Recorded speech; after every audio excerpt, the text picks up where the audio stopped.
The bright side of addiction is recovery. And recovery is never owned, it's rented. And the rent is due every day.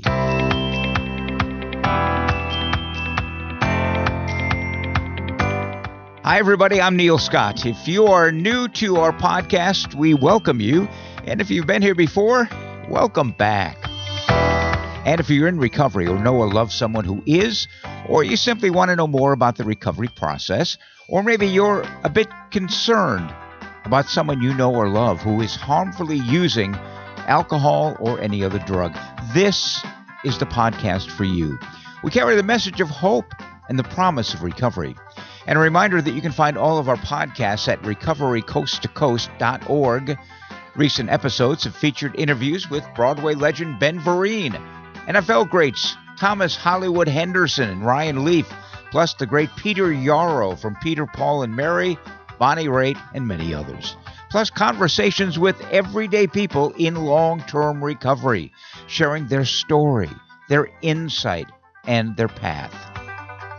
Before we begin this podcast, I want to express my deep and humble gratitude to Leonard Bushell. He is the founder of Writers in Treatment and the Real Recovery Film Festival. Since 2013, Leonard has been the publisher and editor of the Addiction Recovery eBulletin.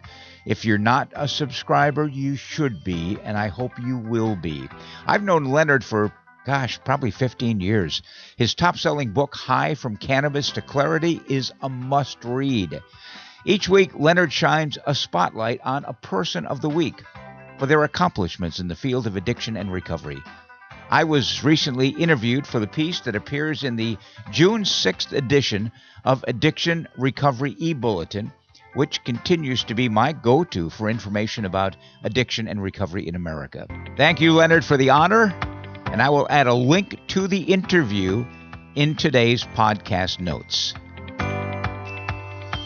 In this edition of Recovery Coast to Coast, I sit down with an old friend and a decades-long colleague in the addiction field. Addiction treatment pioneer, best-selling author, and the architect of the Claudia Black Young Adult Center, Claudia Black. Here's a quick clip from today's podcast. Recovery means choice. It means the opportunity to have choices versus oftentimes to live a script. I think it means an emotional freedom. I think it means to live without fear and shame. It means to find a happiness within oneself. But I think more than anything, it means today I have choices about how I'm going to live my life. My conversation with the great Claudia Black is coming up next. And we will conclude our podcast with some thoughts on recovery and amends from actor Charlie Sheen. Our website is recoverycoasttocoast.org. And if you'd like to help us out financially, or maybe you know someone or a foundation that might be interested in underwriting part or all of our program, we would be so grateful. A reminder, our email address is recoverycoasttocoast@comcast.net. We'd love to hear from you. Recovery Coast to Coast is supported by Sundown M Ranch, one of America's oldest, least expensive, and most successful treatment programs. They're listed in Newsweek magazine's recent list of America's top treatment providers. Now, I just returned from the national conference of NAATP. That's the National Association of Addiction Treatment Providers. It's an annual gathering of the CEOs and top professionals in America's top treatment programs, including Sundown M Ranch, which is a founding member of NAATP and one of the most well-respected treatment programs in the country. It was founded 57 years ago, and they've treated some 200,000 adults, adolescents, and family members. They have a strong, passionate, and professional team that loves what they do. They are well paid and adhere to the motto of Sundown, "The patient is the reason we are here." Sundown is a not-for-profit inpatient program whose bottom line is long-term recovery, not financial gain. Unlike many big, flashy treatment programs, Sundown's rates are among the lowest in the country. The program is abstinence-based, 12-step centered, with an emphasis on creating a bridge back into the family, the workplace, and the community. Continuing care is a cornerstone of their success. They're located on 30 acres at the mouth of the beautiful Yakima River Canyon in central Washington, not too far from Seattle. You know, admitting someone to addiction treatment can be very difficult, very stressful, emotional. Well, their staff can help you through the process with compassion, empathy, kindness, concern, and the utmost confidentiality. If you go to their website, sundown.org, you can get a lot more information as well as see photos of their facility. It's where recovery begins. Sundown.org.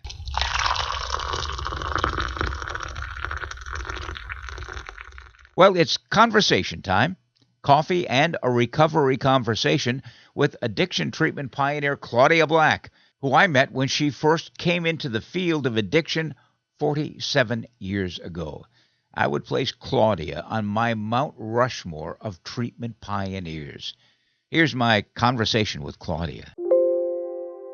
Welcome back once again, Recovery Coast to Coast, America's Voice for Recovery. It's great to have you with us. We are at the NAATP conference. Usually we are out of town for this. Last year, if you recall, we were in Denver, Colorado. Before that, Washington, D.C., San Diego. But this year, it's in Seattle. So my next guest, she is one of a handful of people in the treatment recovery field that I would put on Mount Rushmore. And I think I may have told Claudia this before. She has been in the field for 47 years. Of course, I'm talking about Claudia Black, pioneer of legendary work, a dozen books on addiction treatment, trauma, recovery, including, and I'm sure some of you will remember these books, My Dad Loves Me, My Dad Has a Disease, It Will Never Happen to Me, and most recently, and I haven't had a chance to read this one yet, Undaunted Hope, but I absolutely love the title. Claudia, welcome to Recovery Coast to Coast again. You've been on this program before. Welcome back in person this time. Hello, Neil. It's great to be here. I was around when you first started Coast to Coast. That's right. So We go way back, even before this, with Jerry Miller and Alcoholism and Addiction magazine, and we do. The Marty Mann Award, and on, yes, on and on and on. It is absolutely a delight to have you here. You did a keynote today called Undaunted Hope, Meeting the Trifecta Challenge of Treating Trauma, Addictions, and Mental Health. You are the architect of the Claudia Black Young Adult Center at the Meadows. What was it like to have a program named after you?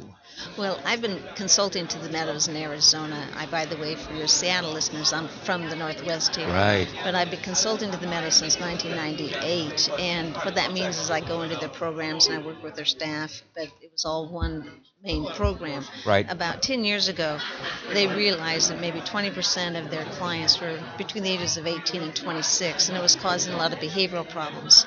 So because they had such a large number, they decided to move them down onto their own campus. And, I have a history of working with families, and so much of the work that we do, particularly with that age population, is going to need to be family-centered. So they asked me if I'd get involved.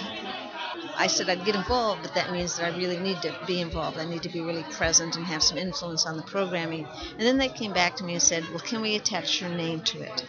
And I said, you can only attach my name if, again, you allow me to be very involved. And I take it very personally in terms of the kind of treatment that we offer at the Claudia Black program. What I don't do, Neil, is I don't operate it on a day-to-day basis. I have an executive director, and I have a team of 35. But as I say, I'm very involved, and I spend probably 7 to 8 months a year living in Arizona so that I can be more accessible. And then when I do come back to the Pacific Northwest, I still go down once a month for at least 4 or 5 days. Then I talk with my staff on a weekly basis. Well, I'm very humbled. I'm very humbled. I take it really responsibly if my name is going to be associated. Yeah. And but I think that, for the Meadows, I think they recognized my work and had a lot of respect for it and the integrity in which that I think I bring to the field, and they wanted that to be represented in this program. Is the young adult program gender specific? It is gender specific. We work with males and females. When we opened it up, it was not gender specific. After 2 years, we realized we had to make it gender specific, that people were going to be able to do the more in-depth work, the same sex. So we, in essence, run 2 programs within one program. Talk about the importance of gender specific treatment. I'm a big supporter of that. Today, when people struggle, and this is the trifecta of mental health disorders and substance use disorders, whether it's predominantly substance use or mental health one of the dynamics that really fuels that is underlying trauma, and that can be physical abuse, sexual abuse. Today it can be bullying. It certainly can have to do with high family disruption if people come from severely disrupted family systems. And what you find is that, first of all, if you mix males and females, the females will immediately yield the floor to the men in the group. They will start to take care of the men in the group. The men will look for the woman to take care of them group. Even with these 20-year-olds, you don't have to be an adult for this dynamic to already take place. So women, when they're working with other women, irrespective of their sexual orientation, if they're working, with other women, that dynamic goes away, and they'll get to a greater honesty with their peers than they would have with the opposite sex being in there. Now with the men also experience sexual abuse. I was saying today probably 50% of my young men have been sexually abused in their growing up years by somebody maybe within the home, but oftentimes somebody outside of the home. One of the things that makes me the most proud of this program is to sit in groups and have these men, as vulnerable as they are, be willing to talk about having been sexually abused and where that's taken them in their life. And we have a lot of stigma around abuse in general, and women experience that stigma, but for a male to have been sexually abused, there's been more stigma in terms of them coming out and saying, this is what has happened to me. I don't think there's anything healthier than an all gender specific group, because both sides get to a level of vulnerability in safety. Part of what I was saying today, one of the most important aspects of recovery is to be seen without judgment. And to be seen without judgment by your peers is one of the most significant things that can happen for people in their recovery process. It's when they truly know that they're not alone, that there's nothing unique in terms of what has happened to them that has been hurtful. And I think that recovery exists within community, and if we can provide it in the treatment setting, that's the beginning of them trusting community. When it comes to both mental health issues and substance use issues, those are diseases of isolation and diseases of connection. And people don't necessarily want to be seen because they have such self-loathing. They feel like there's something defective about them and that they're damaged. When they get to share at an honest level and they're able to share without that kind of judgment, they find that the acceptance for who they are by their peers really begins to replace that shame-based belief. It really begins to say, I am deserving, and I am a good person, and I am a person with values, and I deserve a good life for myself. Do you ever see the fruits of your work? I mean, do you see people who've gone through the program and are in long-term recovery? Oh, I do almost every week. I mean, I cannot tell you. Just 2 days ago, I got this beautiful letter from this woman who happened to be in my program at CBC, and she went on to go to graduate school, and she's now a therapist, and wanted to tell me where she was working.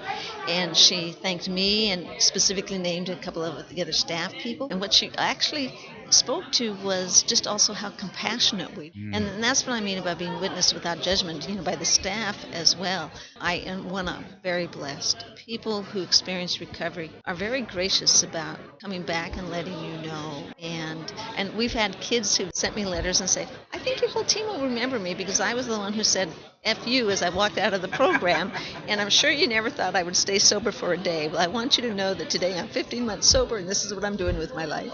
I think that we will find that people do come back, and they let us know. One time I had a woman come back, maybe 20 to 30 years after the fact. She found a book that had my name on it, and so she followed the thread and managed to get a hold of me and said, I don't know if you remember me. Well, I did remember her. Yeah. I'm not always remembering people's names as much as I remember their stories. Yeah, absolutely. We've both been in the field for nearly 50 years. I'm 50, you're 47. And you talked this morning about how back in those early days, the dark ages, if you will, how the alcoholics would not talk to the drug addicts. There was different treatment programs for this, different programs for that. And now it's come together, and people are now starting to deal with trauma. You didn't hear of that 20, 30, 40 years ago. I was saying that 20, 30, 40 years ago, that if somebody had a mental health issue, that we would just sort of hope that it would go away if they stayed clean and sober. Right. Or the other is we would say, well, get yourself clean and sober and then come back and we'll say that you get some help. Yeah. Well, they don't come back. They relapse. Yeah. And they often die in their relapse. And trauma underlies so much of the mental health issues and the addiction issues. As we now work with the co-occurring issues, we can integrate trauma into treatment. Yeah. And I think that, and in the addiction treatment program, the mission is to help the person who's struggling with alcohol and other drug issues. But that doesn't mean that you get to ignore the depressions, the panic attacks, the self-harm, or the PTSD possibly. And by not ignoring it, you have to deal with the underlying trauma. Part of trauma work is dealing with the shame that comes with whatever it is that's happened. And I think sometimes people misunderstand what trauma work is, and that it's not as complicated.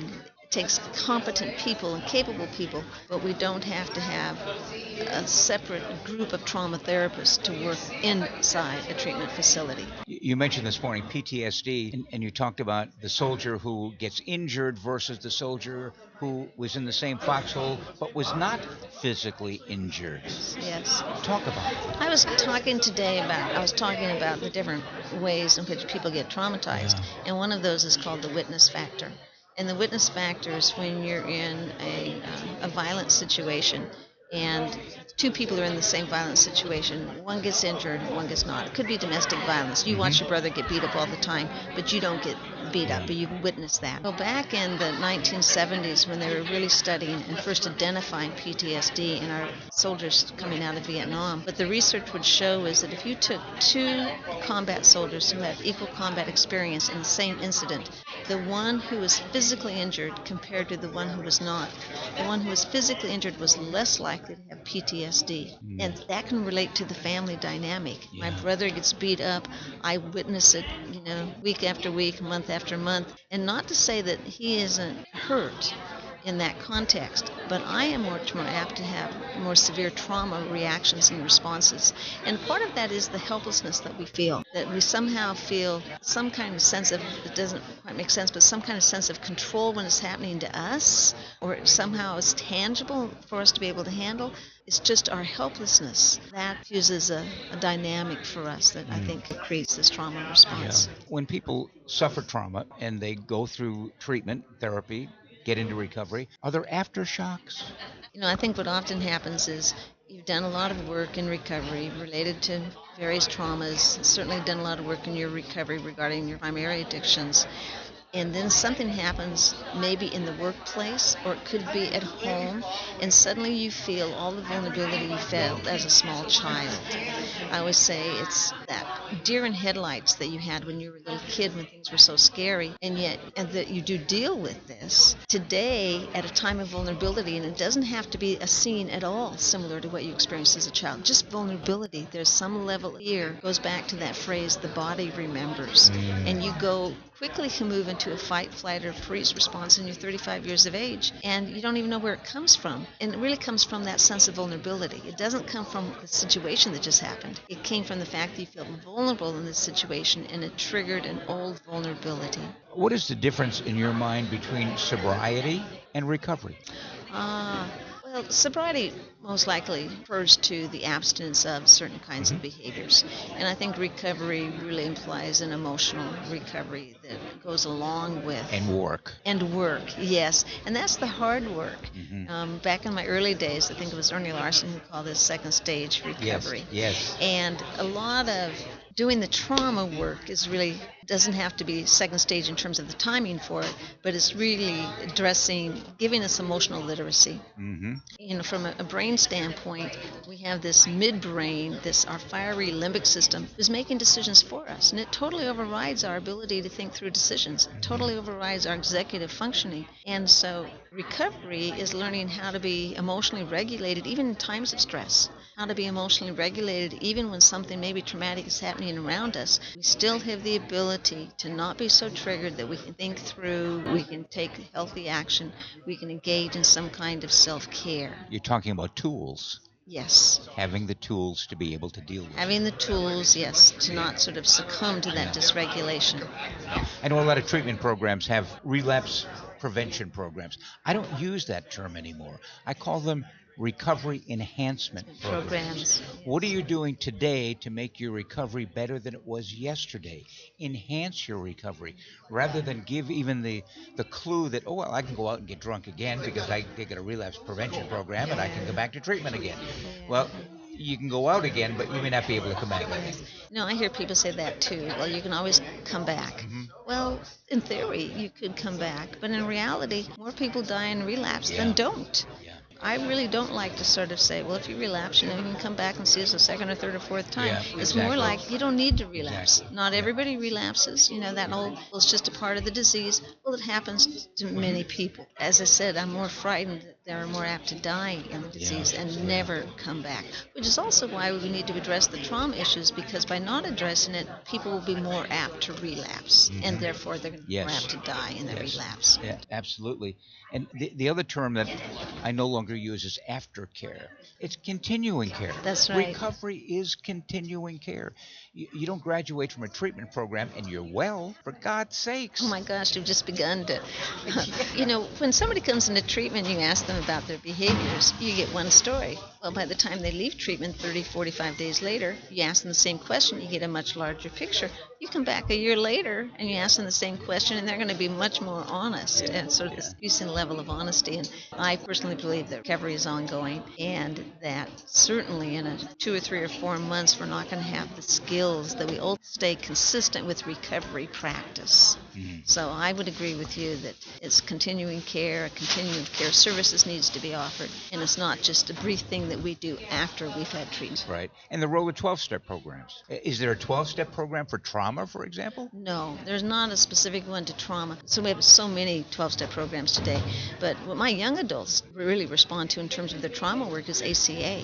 Adult children from dysfunctional families, and you don't have to come from an alcoholic family to benefit, but we have a lot of structure to ACA today.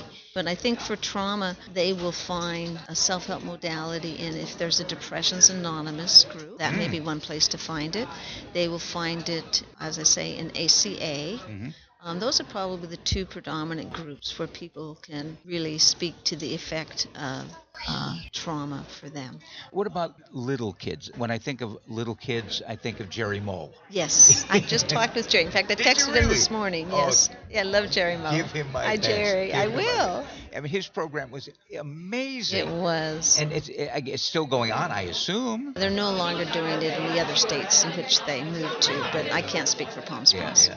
But the idea of helping little children at that age is just, yes. I mean, it touches my heart. Obviously, it touches your heart. And let me speak to, we're doing this out of Washington State, and I realize not every listener is from there, but there is a program called the Luna Foundation, and they offer camps for children 9 years of age and older, children of addiction. These camps, and I was a part of creating this, and these camps are conducted 6 times a year. There's mentorship in between the camps, and what's important is it doesn't cost the families anything for these children to come. There happens to be 2 camps here in Washington State, one up in the Everett, Washington area and one down by Vancouver, Washington.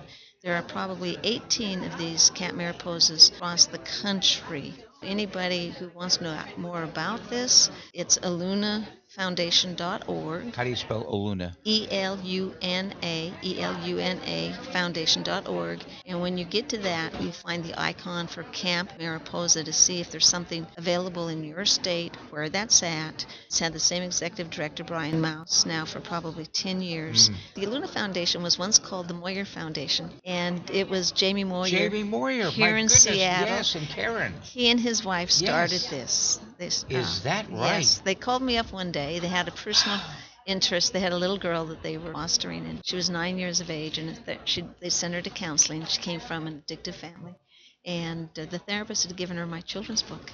And they called me up and they said, we have resources, but we don't know what to do. And through that, we developed Camp Mariposa. And so, again, Jerry's work has been really important. but with Camp Mariposa, the potential to find it in other parts of the country, and it's not attached necessarily to an addiction treatment program. Right. In addition to doing this, I also cover the Seattle Mariners and the Seattle Seahawks for national radio networks. I covered Jamie Moyer's career with the Mariners. Yes. And I know how actively he was involved and how passionate he was about this cause. Both of them very involved, he and his wife. Oh, my goodness. That is... That's just amazing. And this has existed now for, I would probably say, 14 years, Camp Mariposa. So we started with one camp here in Washington State. What are the barriers for these kids who need the help, yet they have to be let in by their parents who may be dysfunctional and say, damn it, you're not going to that stupid thing. You don't need that. That must be hard to go across that bridge. Well, interesting enough, at Camp Mariposa, they have a high number of kids who are living with extended family members. They're no longer living at home. Okay. They've had a high number of kids. Foster families? In foster family as well. Some are fostering by extended family, and some are simply in family. And so the reality is for Camp Mariposa, a lot of these kids, most of them don't have a parent in recovery, which is what's different than when it's associated to a treatment program. Yeah. Camp Mariposa is all about camp. It's all about having fun. But in the context of a really fun weekend, they're healthy problem solving, knowing that the family dysfunction may maintain itself. So how, when you're 9 and 10 years of age, do you take care of yourself when you're listening to your parents screaming at each other in the other room? So it's usually, in that kind of case, it's going to be a grandparent or an aunt or uncle. How long are the camps? They're 3 days, and they're 6 times a year, and they can go for 3 to 4 years, and then they enter more of a mentorship program. And they're free. They're no cost. That's amazing. I know, what a resource, Claudia. Holy mackerel. I know, yeah. What happens is Camp Mariposa, the Aluna Foundation, they will partner with a local organization, like, let's say, the Children's Hospital. And they do Camp Mariposa does the initial funding for the first couple of years, and ultimately, whoever the other sponsoring agency is spending that time building their own foundation, and it becomes more of an equal partnership in time. In closing, what does recovery mean to you, Claudia? Oh, I think recovery means choice. It means the opportunity to have choices versus oftentimes to live a script. I think it means an emotional freedom. I think it means to live without fear and shame. It means to find a happiness within oneself. But I think more than anything, it means today I have choices about how I'm going to live my life versus to have a disorder of some sort. Well, congratulations on the Michael Q. Ford Award. I won it last year. You won it this year. And I'm in great company, believe me. And it's so good to see you again. We go back a long, long way. And as I mentioned earlier, I was thinking about your late husband, Jack, and how much he meant to me and meant to others as well. I love having him remembered. So I really appreciate that. Okay. So, thank you, Claudia. Thank you, Neil. I hope you enjoyed my conversation with Claudia, who continues to make a difference in the lives of those still sick and suffering from addiction and trauma.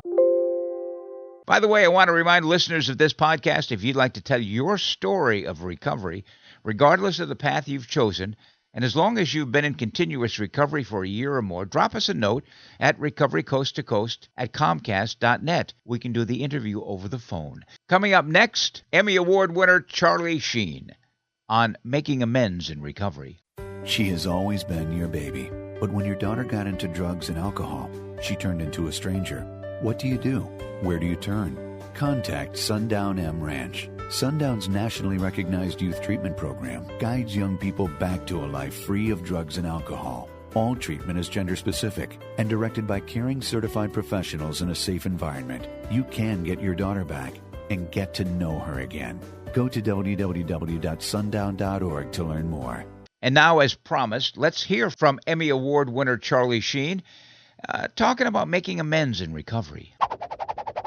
It's not always the drugs and the booze. It's the decisions you make in those headspaces. And I'm just not in those headspaces anymore. And that's a freaking relief. When people start getting a sense that your energy is shifted and your aura is kind of groovy, that they're not in danger to be around you, that they're not at risk. That's how I've been making amends, just living better and behaving better and just being available for whatever's next. Well, that wraps up this edition of Recovery Coast to Coast, the national podcast. If you've enjoyed our podcast, please share it with others. You can find all of our podcasts at recoverycoasttocoast.org. And if you'd like to get in touch, again, our email, recoverycoasttocoast@comcast.net. Also, please hit the subscribe or follow button. That's free, and you'll be notified the next time we publish a podcast. And once again, the interview with me that I mentioned earlier, which appears in the June 6th edition of Addiction Recovery eBulletin, will be in today's podcast notes. You know, if you're considering treatment for a friend or a loved one, be sure and visit NAAP.org/AID, AID. It's the list of those treatment programs that adhere to the strict ethical guidelines. And of course, one of them is Sundown M Ranch, but there are 1,000 other good treatment programs around the country. Join us next time for America's Voice for Recovery, Recovery Coast to Coast, the national podcast. And another shout out to our sponsoring organization, Sundown M Ranch, where recovery begins. Sundown.org. I'm Neil Scott, reminding you to stay healthy, live in gratitude, and be kind to others. And remember, the bright side of addiction is recovery. Pass it on.